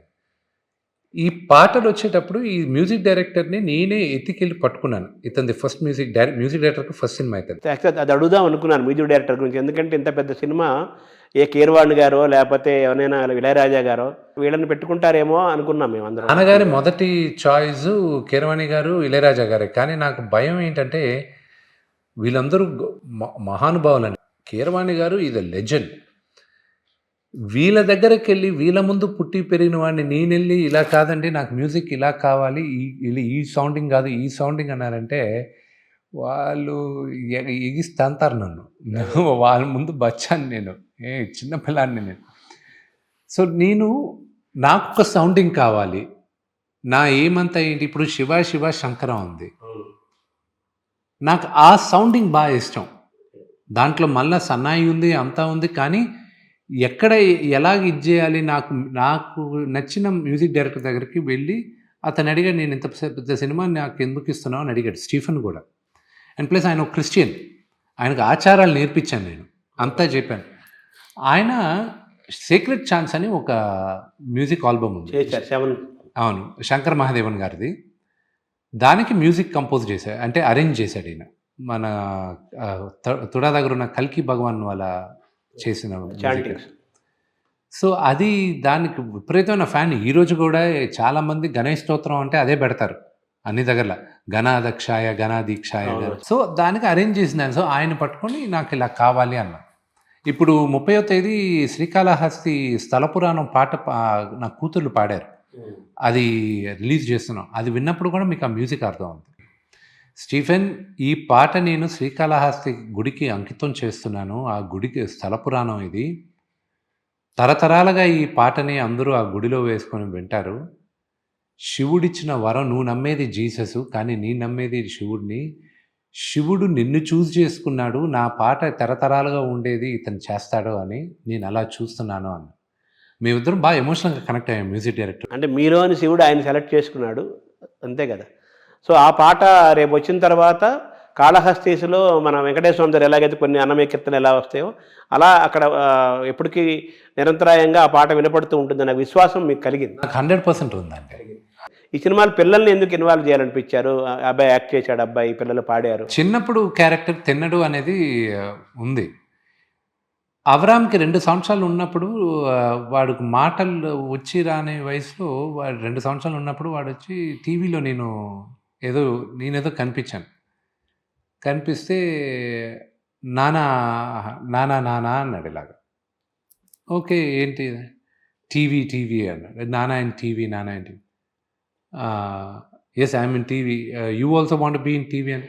I want be like Nana, I want be actor అన్నాడు. అది ఆ మూమెంట్ నాకు ఈ రోజుకి గుర్తు. వాడికి యాక్ట్ చేయాలని వాడే అన్నాడు. ఇప్పుడు బాబుకి 6 సంవత్సరాలు. ఆ సినిమా చేసినప్పుడు 4 సంవత్సరాలు అబ్రామ్కి. ఆ క్యారెక్టర్ చేసినప్పుడు 4 సంవత్సరాలు. ఆ సినిమా చూసినప్పుడు మీకే అర్థం అవుద్ది. అంటే అది మీరు మనసులో గుర్తుపెట్టుకున్నారా? అది గుర్తుపెట్టుకొని అడిగాను, నువ్వు యాక్ట్ చేస్తావని. ఎస్ అని. కానీ ట్రైనింగ్ ఇప్పించాం అవరామ్కి. ఎంత న్యాచురల్ టాలెంట్ ఉన్నా, గురువు లేని విద్య వృద్ధా. ఒక గురువును పెట్టి అవరామ్కి నేర్పించి ఒక 2 నెలలు, దాని తర్వాత తెర ముందుకు తీసుకొచ్చాం. పిల్లలతో పాడించారు కూడా కదా. ఆర్యానా వివియానా ట్రైన్డ్ సింగర్స్ అండి. వాళ్ళిద్దరికి ట్రైనింగ్ ఇప్పిస్తున్నాం. వాళ్ళ అమ్మ చాలా స్ట్రిక్ట్ మ్యూజిక్ విషయంలో. సో ఆర్యానాకి సింగర్ అవ్వాలని ఉంది. నేను సింగరే అవుతాను అని తను కెరియర్గా అనుకుంది. సో అందుకు పాడించాం. ఈ కథని పర్ఫార్మెన్స్ మీకు ఏమనిపించింది పిల్లలు? అంటే మీ పిల్లలు అంటే ఎలా ఇష్టం ఉంటుంది, ఒక నిర్మాతగా మనకేం సంబంధం లేదన్నట్టుగా చూస్తే కంపారిటివ్గా నేను వాళ్ళ దగ్గరకు వచ్చేసరికి ఒక తండ్రిగానే ఉన్నాను, కానీ నేను నిర్మాతగా నేను ఆలోచించలా.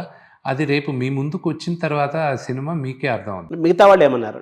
అందరూ చాలా బాగుంది అన్నారు. ఇప్పుడు 30వ తేదీ జనాల ముందుకు వచ్చేస్తే మీకు అర్థమైపోతుంది. రజనీకాంత్ గారు మీకు అద్భుతమైన బ్లెస్సింగ్స్ ఇచ్చారట కదా ఒక పాట విషయంలో, అది ఏంటి సార్? అది శివ శంకర నేను జనాలకి చూపిక ముందు ఆయనకి పంపించాను చూడమని. ఆయన అన్నది అది నా మనసులోనే పెట్టుకుంటా, కానీ అది నా అదృష్టంగా భావిస్తాను. మహానటుడు ఆయన, రజనీకాంత్ గారు. ఆయన గొప్ప నటుడు. ఆయన చెప్పిన మాటలు నాకు ఈ రోజుటికి నాకు ఏడుపు వచ్చేసింది ఆయన మాట్లాడేటప్పుడు. ఆయన అని సూపర్బ్ అని ఒక 4, 5 మాటలన్నాడు ఆయన. అది నేను ఒక నటుడుగా నేను ఇట్స్ సంథింగ్ అచీవ్డ్ అనిపించింది నాకు. అంటే ఆ పాటలో ఆయనకి ఏది నచ్చింది టోటల్‌గా? ఆయనకి నచ్చిన అంశం మీ నటన నచ్చిందా? పాట నచ్చిందా? నటన గురించి మాట్లాడారు ఆయన. నటన గురించి మాట్లాడారు. అది నాకు that's something very close to my heart.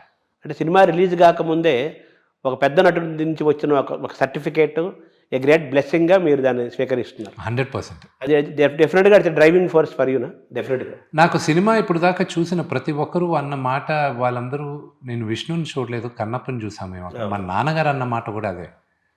నాకు నువ్వు ఎన్నిసార్లు చూసినా కూడా నువ్వు కనిపించట్లేదురా, నాకు కన్నప్పే కనిపిస్తున్నాడు దాంట్లో అన్నాడు. ఆయన అంటే పెద్ద నటుడు, మహానటుడు, ఆయన చెప్పేది ఇట్స్ మై గ్రేటెస్ట్ అచీవ్మెంట్ అనిపిస్తుంది నాకు. అయితే ఈ కన్నప్ప నిర్మాణంలో దీన్ని డిజైన్ చేయటంలో మొత్తం ఈ కాన్సెప్ట్ దీనిలో జర్నీలో మాయాబజార్ ఇన్స్పిరేషన్ ఉందా మీకు? మాయాబజార్ ఇన్స్పిరేషన్ నాకు ఎలాగంటే అండి 1950స్లోనే అంత ట్రెడిషనల్గా ఉన్న తెలుగు భాషని మనం కలోక్యలుగా అందరికీ చెప్తామన్న ఉద్దేశంతో వాళ్ళు రాశారు. ఈ రోజున్న తరానికి కూడా అది సింపుల్ తెలుగే, ఆ తరానికి కూడా సింపుల్ తెలుగే, వాళ్ళ గ్రాంధికమైన తెలుగుకి వెళ్ళలేదు. అందుకే ఈ సినిమా రాసేటప్పుడు డైలాగ్లో నేను అదే ఇన్సిస్ట్ చేశాను, మీరు గ్రాంధికమైన తెలుగుకి వద్దు, పార్వతీ పరమేశ్వరులో కూడా మరీ గ్రాంధికంగా వద్దు, వెరీ సింపుల్గా చేయండి, సింప్లిఫై ద ఎంటైర్ లాంగ్వేజ్, కలోక్యల్ లాంగ్వేజ్లో వెళ్ళండి అన్న ఉద్దేశంతోనే నేను మొత్తం డైలాగులు రాయించాను. నెక్స్ట్ జనరేషన్స్ కూడా అది నిలబడుతుందని ఉద్దేశం. ఎస్, ఓన్లీ ఏంటంటే రిలేటబిలిటీ. ఇప్పుడు మన వాళ్ళు ఇప్పుడు చాలామంది సిటీస్లో చదివే తెలుగు పిల్లలు కూడా రిలేట్ అవ్వాలంటే తెలుగుతోని గ్రాంధికమైన తెలుగుకి వెళ్ళనేసి వన్ థింగ్ ఏంటంటే ఒకటి క్లారిటీగా, తమిళ్ వాళ్ళకు ఉన్నంత భాష పైన ప్రేమ భక్తి తెలుగు వాళ్ళకి లేదు. ప్రాక్టికల్గా నిజంగా మాట్లాడదాం మనం. తమిళ వాళ్ళకి తమిళియన్ నా భాష అని ఉన్న వాళ్ళకు ఆ ప్రేమ అభిమానం మన తెలుగు వాళ్ళకి తక్కువ, వాళ్ళతో కంపేర్ చేస్తే వాళ్ళకి చెందొచ్చు. ఆ ఇంకొక డిసిషన్ కూడా ఏంటంటే పొన్నియిన్ సెల్వన్ అనే సినిమా వచ్చింది. నాకు నేను పుట్టి పెరిగిన తమిళనాడు. పొన్నియిన్ సెల్వన్ అన్న సినిమా నేను తమిళ్లో చూసింటే నాకు అర్థం కాల. ఆ గ్రాంధికమైన ఒరిజినల్ తమిళ్ సెంతమిళ్ నాకు అర్థం కాల. దానివల్ల నాకు చాలా రిలేట్ అవ్వలేకపోయాను నేను. ఆ ప్రాబ్లం దీంట్లో రాకూడదన్న ఉద్దేశంతోనే నేను కలోక్యల్ తెలుగుకి వెళ్ళాను.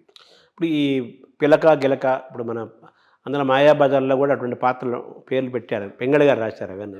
సో వీటిల్లో కూడా ఇన్స్పిరేషన్ ఉందా? మాయాబజార్ ఇన్స్పిరేషన్ ఉందా? మాయాబజార్ ఇన్స్పిరేషన్ వాటిలో ఉందండి. మాయాబజార్ అనేది ఒక ట్రెండ్ సెట్టర్ కదా. ఈ రోజుకి కల్ట్ ఫిలిం, మనకు తెలుగు సినిమా కాదు భారతదేశంలోని కల్ట్ ఫిలిం. సో కన్నప్ప నిర్మాణంలో ఇలా మాయాబజార్ని ఇన్స్పిరేషన్ తీసుకున్నారు, అలాగే బాపు గారు లాంటి సినిమాను, రాజ్ కుమార్ గారి సినిమాలు తీసుకున్నారు, అలాగే బాహుబలి లాంటి లేటెస్ట్ టెక్నాలజీ తోటి, లేటెస్ట్ ట్రెండ్ తోటి ఒక విజువల్ ఫీస్ట్ లాగా ఇవ్వటం కోసం ఇంత కాంబినేషన్ చేసుకున్నారు కదా. ఈ కాంబినేషన్లో మనం ఒకదాన్ని copy, inspiration is different from copy చేయటం. ఓన్ క్రియేటివ్ మీ ముద్ర వేసుకోవడంలో మీకు ఎక్కడ శ్రమపడ్డారు మీరు కథ చూస్తే మీకు అర్థం అవుతుంది. 25వ తేదీ దాకా వెయిట్ చేసిన తర్వాత దానికి ఆన్సర్ మీరే ఇస్తారు. అంటే మీరు విజువల్ బ్యూటీ కోసం ఆ ప్లేస్ని ఎంచుకున్నారు. అలాగే మాయాబజార్ నుంచి కొన్ని ఇన్స్పిరేషన్లు తీసుకున్నారు, కన్నడ తెలుగు 2 కన్నప్పలు చూసుకున్నారు. ఇవన్నీ అమాల్గమ్ ఆఫ్ ఎవ్రీథింగ్ లాగా. అంటే వాటిల్లో ఉన్నవి దీంట్లో ఉండకూడదన్న ఉద్దేశంతోనే నేను అవన్నీ చూశాను. డోంట్స్ కింద పెట్టుకున్నారు. అవును, ఆల్రెడీ చెప్పిన కథని నేను మళ్ళీ చెప్తున్నాను, కొత్త విధంగా చెప్పాలి నేను. అంతే, కథ పాతదే కానీ కొత్తగా చెప్పాలి, అంతే కదా. ఏ కథ అయినా అంతే. కాళహస్తి మనకు అద్భుతమైన ప్రాంతాలు, హిమాలయ పర్వత ప్రాంతాలు, నార్త్లో అద్భుతమైన ప్రాంతాలు, అలా కాశ్మీర్ ఒకటి ఉన్నాయి కదా. ఇవన్నీ ఉండగా న్యూజిలాండ్కి ఎందుకు ఎంపిక చేసుకున్నారనేది మన వాళ్ళు వేసే ప్రశ్న. నేను ఎక్కడ షూట్ చేశానో అది అనవసరం. 2వ శతాబ్దంలో భూప్రపంచం మొత్తం ఒక అద్భుతమైన పెయింటింగ్ లాగా ఉండేది. మనం చెడగొట్టాం, మన డ్రైనేజ్ వాటర్ తీసుకెళ్ళి నదుల్లో కలుపుతున్నాం, తీసుకెళ్ళి సముద్రంలో కలుపుతున్నాం. మనం మొత్తం ఎన్ని విధాలుగా మన పంచభూతాల్ని మనం చెడగొట్టాలో, నాశనం చేయాలో చేసేస్తున్నాం. మైనింగ్ అని, మన కకృతి కోసం, మానవ కకృతి కోసం మైనింగ్ అని అడవుల్లో చెట్లు కొట్టేసేది, మనం ఫ్యాక్టరీలు పెట్టేసి ఎయిర్ పొల్యూషన్ చేసేది, మొత్తం చెడగొట్టిన తర్వాత దేవుడిచ్చిన అందాన్ని మనం ఎక్కడ కాపాడాం మనం? నేను ఒక సినిమాటిక్ ఎక్స్పీరియన్స్ ఇవ్వాలి, ఒక అద్భుతమైన లొకేషన్ ఇవ్వాలి అనే ఉద్దేశంతో నేను చూపించాను. అది సినిమా చూసినప్పుడు లొకేషన్స్ కూడా ఇది దేవుడు చేసిన పెయింటింగ్. న్యూజిలాండ్ ఆ భూప్రపంచం అంతా దేవుడు చేసిన ఒక పెయింటింగ్, కానీ ఇంకా దేవుడు చేసిన పెయింటింగ్ చెడగొట్టకుండా అలాగే ఉంది అంటే అది న్యూజిలాండ్. మొత్తం ప్రపంచంలో అంటే ఈ బాహుబలి కూడా కేరళ అడవుల్లో కొండల్లో తీశారంటారు కదా, అది మీకు అవి ఉపయోగపడలేదంటారా? నేను అనుకున్న కథకి నాకు అది కుదరలేదు. కాళహస్తిలో ఆ సువర్ణముఖి నది, ఆ గుడి, ఆ చెట్లు, ఆ వాతావరణం యాజ్ ఇట్ ఈజ్గా మీకు అక్కడ కనిపించింది న్యూజిలాండ్లో. ఇప్పుడు చూడండి, కాళహస్తిలో స్వర్ణముఖి నది పారి ఎన్ని సంవత్సరాలైంది?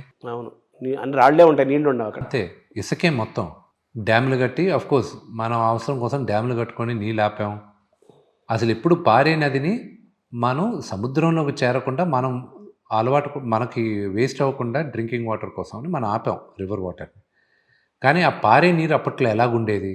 వెనక్కి వెళ్ళి 2వ శతాబ్దంలో ఎలా ఉంటుందని ఊహించి అది చూపించాం. దాని బొమ్మ గీసుకొని విజువలైజ్ మనం ఊహించుకుంటే చిత్రం అక్కడ దొరికింది మీకు న్యూజిలాండ్లో. ఎగ్జాక్ట్గా. నార్త్లో కూడా మంచి లొకేషన్స్ ఉన్నాయండి, కానీ షూటింగ్ ఫ్రెండ్లీ కాదు. నేను ఇన్డెప్త్ వెళ్ళి నేను ఎతికితే బ్రహ్మాండంగా ఉంటాయి, ఫొటోస్ అన్నీ చూస్తాం. కానీ ఇంతమందిని తీసుకెళ్ళి అక్కడ పెట్టి ఎక్విప్మెంట్ ఇదంతా షూటింగ్ సౌకర్యం, అది ఇట్స్ వెరీ వెరీ హర్క్యులియన్ టాస్క్. ఈ భక్తిలో సినిమాలో రక్తి సన్నివేశాలు కూడా ఉన్నాయా? అవి బాపు గారి సినిమాలో లేదా? ఉన్నాయిగా. అవును. అది ఉన్నప్పుడు ఒక హస్బెండ్ అండ్ వైఫ్ మధ్యన అన్ని సినిమాకు వచ్చిన వాళ్ళకి అన్ని రసాలు ఉండాలి. శృంగార, హాస్య, కరుణాహ, రౌద్ర, వీర, భయానక, బీభత్స, శాంతశ్చ రసాహ పూర్వే ప్రకీర్తిక, అన్ని నవరసాలు ఉండాలి దీనికి. సో రసాత్మకంగా ఉండాలి, ఈస్థెటిక్గా ఉండాలని. అంతే కదా. పార్వతీ పరమేశ్వర్ల కన్నా గొప్ప లవ్ స్టోరీ ఏది ఉంది చెప్పండి? వాట్ ఆ లవ్ స్టోరీ వాళ్ళది. దాంట్లోనూ రొమాన్స్ ఉంది. సో జంట వాళ్ళ మధ్యన కూడా రొమాన్స్ ఉంది. వాళ్ళ మధ్యన రొమాన్స్ నేను నా తల్లిదండ్రుల మధ్యన రొమాన్స్ లా చూస్తాను నేను. So it is beautiful. మన పురాణాల్లో కూడా ఒక లవ్ స్టోరీ పార్వతీ పరమేశ్వరుల మధ్య ఉండేది అద్భుతమైన లవ్ స్టోరీ. అంటే మామూలుగా మీరు అన్న తల్లిదండ్రులా చూస్తామన్నారు కదా, మామూలు పార్వతీ పరమేశ్వర జగత పితరవు మందే అంటారు కదా, జగత్తుకి ఈ లోకానికి వాళ్ళే మనకు తల్లిదండ్రులు అంటాం కదా. సో మీరు కూడా ఆ తల్లిదండ్రులు వాళ్ళ ఒక ఏజ్లో వాళ్ళు చేసుకున్న రొమాన్స్ని ఆ రొమాంటిక్గా చూపిస్తూ ఇంకా ఆ బ్యూటీని కూడా ప్రేక్షకులు. వాళ్ళిద్దరి మధ్యన రొమాంటిక్ చూపించలేదు కానండి, వాళ్ళిద్దరు నా ఫాదరు మదరు కాన్వర్జేషన్ ఎలాగుంటుంది నేను చిన్న వయసులో ఉన్నప్పుడు వాళ్ళిద్దరి మధ్యన కాన్వర్జేషన్ ఎలా ఉంటుందో అలాగే యాజ్ ఇట్ ఈస్ నేను భావించి పెట్టాను. నాకు నెమలికి నా వైఫ్కి రొమాన్స్ ఉంటుంది. అదే మీకు లిప్ కిస్ దాకా వెళ్ళారనేది ఉందా లేదా అని అది కూడా అంటున్నారు. సినిమాలో చీటింగ్ చేస్తాం మనం, అంతేనా? తర్వాత ఈ సినిమా నిర్మాణంలో మీరు పరుచూరు గోపాలకృష్ణ గారి గురించి చెప్పారు, అలాగే విజయేంద్ర ప్రసాద్ గారు కూడా దీనికి హెల్ప్ చేశారంటున్నారు కదా సార్, అది కరెక్టేనా సార్? ఆయన పాత్ర ఏంటి సార్ ఇందులో? నేను ఏ స్క్రిప్ట్ చేసినా ఆయన దగ్గరికి వెళ్ళి నేను ఒకసారి మాట్లాడుతూ ఉంటాను, అంకుల్ ఇలా చేస్తున్నాను అది. ఆయన ఎందుకో నాకు ఎప్పుడు కథలు చెప్తూ ఉంటారు. నేను ఆయన దగ్గరికి వెళ్ళి నేను ఇది చేయాలనుకుంటున్నాను, ఎలా ఉంది ఏంటి అని ఆయన సలహా తీసుకుంటూ ఉంటాను. నేను విజయేంద్ర ప్రసాద్ గారి దగ్గర నేను ఒక పాయింట్లో అందరూ ఒక ఇన్సిడెంట్ ఉండాలి అంటే నేను వద్దు, అవసరం లేదు, ఎందుకు అది ఇది లేదంటే ఆయన ఒక్క సెంటెన్స్ చెప్పాడు. ఆ సెంటెన్స్తో మోహన్ లాల్ గారి క్యారెక్టర్ వచ్చింది. ఆయన ఒకే ఒకటి చెప్పాడు, నువ్వు అనుకునే తప్పు విష్ణు, ఇలా ఉండాలి, లేకపోతే అర్థం ఏంటి దీనికి అన్నాడు. అప్పుడు మోహన్ లాల్ గారి క్యారెక్టర్ నేను కన్ఫర్మ్ చేసింది. అంటే సినిమా ఎలివేషను దీని యొక్క స్పాన్ ఇది పెరగటంలో విజయేంద్ర ప్రసాద్ గారి అడ్వైజ్ మీకు ఉపయోగపడింది. సూపర్ స్టార్ వచ్చి చేరాడు అవును మీ సినిమాకి. అలాగే ఈ సినిమాకు మన తోటపల్లి సాయినాథ్ గారు వర్క్ చేశారని విన్నాను, అలాగే ఆకేళ్ల ప్రసాద్ గారు. కానీ మేజర్గా పరుచూరి గోపాలకృష్ణ గారు, తోట ప్రసాద్ గారు, నాగేశ్వరరెడ్డి గారు, ఈశ్వర్రెడ్డి గారు, వీళ్ళు కథ పైన నాకు డెవలప్మెంట్కి సహాయం చేశారు. విజయేంద్ర ప్రసాద్ గారు సలహాలు ఇచ్చారు. దాని తర్వాత డైలాగులు మేజర్గా రాసింది మన ఆకెళ్ళ శివప్రసాద్ గారు. రంగమార్తాండ అంటే అద్భుతమైన సినిమా తీసి ఒక చరిత్ర సృష్టించారు ఆయన రాశారు. అడిషనల్ డైలాగ్స్ మన తోట ప్రసాద్ గారు చేసాం. మళ్ళీ మీర్ బాయ్ అని బాంబేలో ఉంటారు, మహాభారతానికి డైలాగులు రాస్తారు, ఆయనతో ఒక వర్షన్ రాయించాను. సార్ ఇంత మీరు సినిమాని ఎక్స్పెండిచర్ కూడా ఇంపార్టెంట్ కదా. మీరు మీ వాళ్ళని చాలామందిని న్యూజిలాండ్ కూడా తీసుకెళ్ళి అన్ని రోజులు తీసుకెళ్ళి ఉంచుకోవటము ఇవన్నీ అవుట్ ఆఫ్ ఎఫెక్షనా, అది దాన్ని ఎలా చూడాలి సార్? అన్నీ అనుకోవాలంతే. ఇంకా మనం ఈ సినిమా గురించి మాట్లాడుకునే క్రమంలో ఈ సినిమా ద్వారా ఎటువంటి మెసేజ్ని మీరు మనం ఇండస్ట్రీకి తెలుగులో ఇండస్ట్రీకి కాదు కానండి, ఒక వ్యక్తిగా నేను చెప్పాలి దీంట్లో మెసేజ్ అండర్లైన్ కన్నప్ప కథలో సాంప్రదాయాలు కాదు, ఎంత ప్యూర్గా నువ్వు దేవుణ్ణి ప్రార్థిస్తావో అదే ముఖ్యం అనే మెసేజ్ ఉంటుంది దీంట్లో. ఈ ప్రయాణంలో మీరు కోపాన్ని జయించారా? జయించడం. మరి ఈ సాధనలో మీరు నన్ను కోపం వస్తుంది కానండి, కానీ కోపం వస్తుంది కానీ మా నాన్నగారిలో ఉన్న కోపం నాకు ఒక 5% 10% అంతే. షార్ట్ టెంపర్ ఉంటుంది, రియాక్ట్ అవుతాం, అది మానవ సహజం, న్యాచురల్గా మన జీన్స్లో పుట్టుతో వస్తాయి కొన్ని, మనం ఏం చేయలేము. బట్ ఇన్ ప్రాక్టీస్లో మీరు చెప్పారు కదా, నాలో ఈ బిఫోర్ పేషెన్స్ పెరిగిందండి, ఓర్పు సహనం పెరిగింది, అంటే ఆటోమేటిక్గా తగ్గుతుంది కదా. ఎవరైనా అన్న వెంటనే రియాక్ట్ అవ్వకుండా, అంటే బిఫోర్ కన్నప్ప ఆఫ్టర్ కన్నప్ప అని మిమ్మల్ని మీరు అటు వ్యక్తిగతంగాను ఇటు సినిమా నటుడుగాను అనుకుంటున్నారు కదా. అందులో మీరు సాధించిన చెప్పాలంటే 1 2 3 4 ఏం చెప్తారు సార్? ఓర్పు సహనం ఎక్కువ పెరిగిందండి. సో ఈ నిర్మాణం ఎక్స్పెండిచర్ మీకు ఛాలెంజ్గా అనిపించలేదా?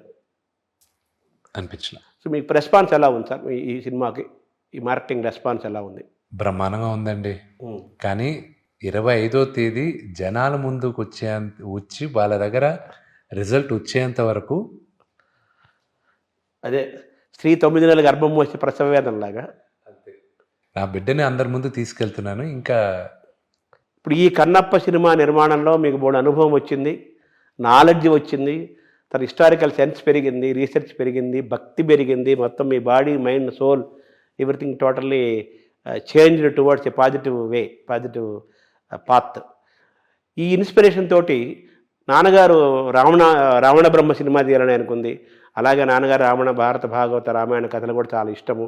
ఇటువంటి ఏమైనా భవిష్యత్తులో ఏమైనా ప్రాజెక్ట్? 100% చేస్తాను, 100%. ఇప్పుడు కన్నప్పిచ్చే ధైర్యంతో నేను చెప్పాలనుకున్న కథలు చాలా చెప్తాను. ఇక రావణ బ్రహ్మ త్వరలో శ్రీకారం చుడతారా? నెక్స్ట్ ఏ పెద్ద ప్రాజెక్ట్ రాబోతోంది?